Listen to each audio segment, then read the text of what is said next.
One thing I really want your generation to embrace is that the Earth is a closed system. We cannot leave the Earth. There's no place to go.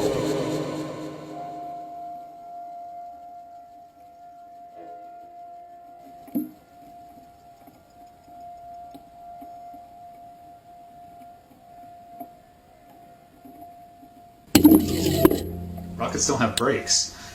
It literally stopped. All of that angular momentum from the rotation of the rocket and the linear momentum from flying up just stopped. No, it had to have hit something. But what did it hit? If it hit a solid surface, the rocket would have been destroyed, and most likely the camera too, so we wouldn't have the footage, and obviously that's not the case.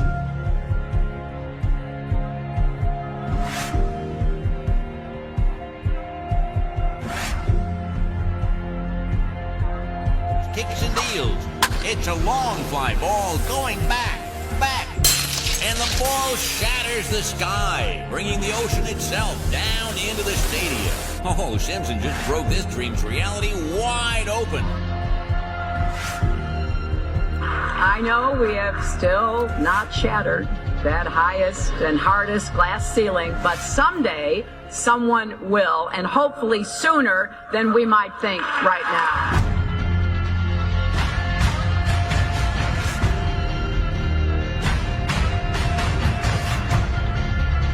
There's no place to go.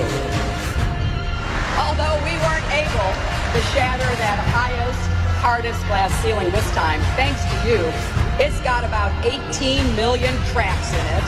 And it may be hard to see tonight, but we are all standing under a glass ceiling right now. People figured out that we were an enclosed system. The more advanced we got, it would be the biggest thought on our minds. That's all we care about. You could make a wildlife preserve 1,000 miles square. All people, all human beings would do is just be knocking on the fence constantly. Why is this fence here? Who built the fence? Why are we in here? And so on and so on. Why do you think that Truman has never come close to discovering the true nature of his world until now? We accept the reality of the world with which we're presented. Earth. Yep. Earth. Yep.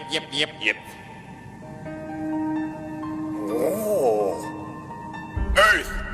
If you start here and you go around long enough in the same direction, you wind up in the place you started from. Yes, Thomas. Why don't we fall off when we walk underneath, Miss Sarah? Because of a force called gravity. What does gravity look like? Gravity is something we can't see, but we know it's a great invisible force that keeps us all here on Earth. It's a natural force that keeps us all from flying off into space. We were always told that the world is flat.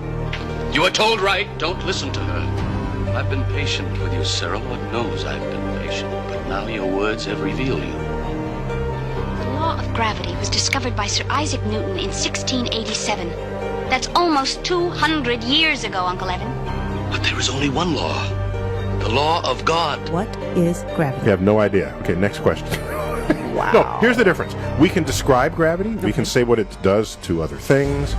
We can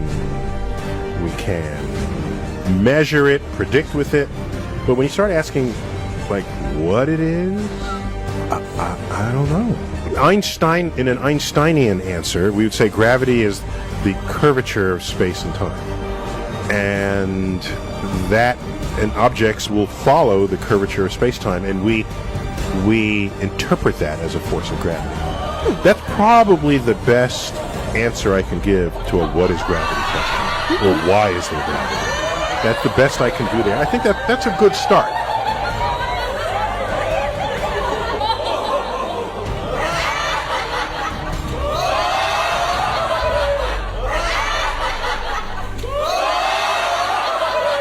The world is round. What? You know how everybody believes the world is flat, like a pancake? Well, they're all wrong. The world is actually round, like an orange. The world is an orange. And? And happened? Well, that's it. It's a great idea. It's one of my best ones. Yeah, but what kind of orange? Is it a navel or a juicer? What? Look, just sleep on it. In the morning, the idea will come to you again, and you won't even remember where you got it. Get it? Got it. Good. I must say, I really thought you'd catch on to this a little quicker, Copernicus. What? My name's not Copernicus. I'm Charlene Sinclair.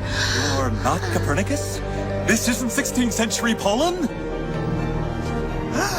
Oh boy, I screwed up. How do you brainwash? You repeat the same thing over and over again. You know, if somebody's resisting the concept, if you keep repeating it, they'll incorporate it in their brain. Since you were a kid, you've seen this image. But you've never seen it from that point of view. But your brain has three-dimensionalized. Oh yeah, that's the Earth. How?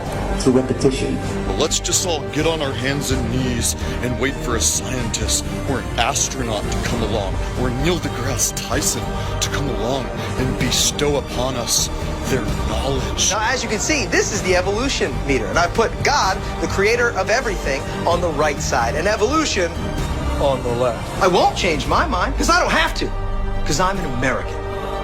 I'm dug in, and I'll never change. Mac, look, you're wasting our time. You're not going to get us to not believe in evolution. And why is that? Because the smartest scientists in the entire world all agree that it's real.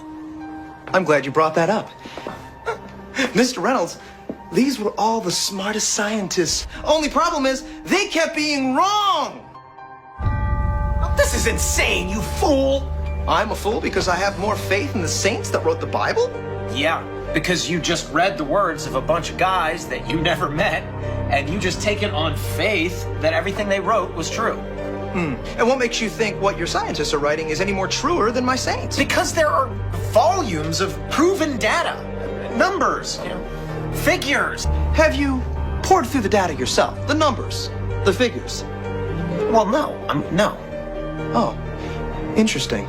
So let me get this straight, Mr. Reynolds. You get your information from a book written by men you've never met, and you take their words as truth based on a willingness to believe, a desire to accept, a leap of, dare I say it, faith? Come on. Look, I mean, I don't even know how I'm supposed to respond to that. Like, come on. I rest my case. Humans, for the most part, don't have a clue. They don't want one or need one either. They're happy. They think they have a good bead on things. Well, why the big secret? People are smart. They can handle it. If a person is smart, people are dumb, panicky, dangerous animals, and you know it. 1,500 years ago, everybody knew the Earth was the center of the universe. 500 years ago, everybody knew the Earth was flat. And 15 minutes ago, you knew that people were alone on this planet. Imagine what you'll know tomorrow.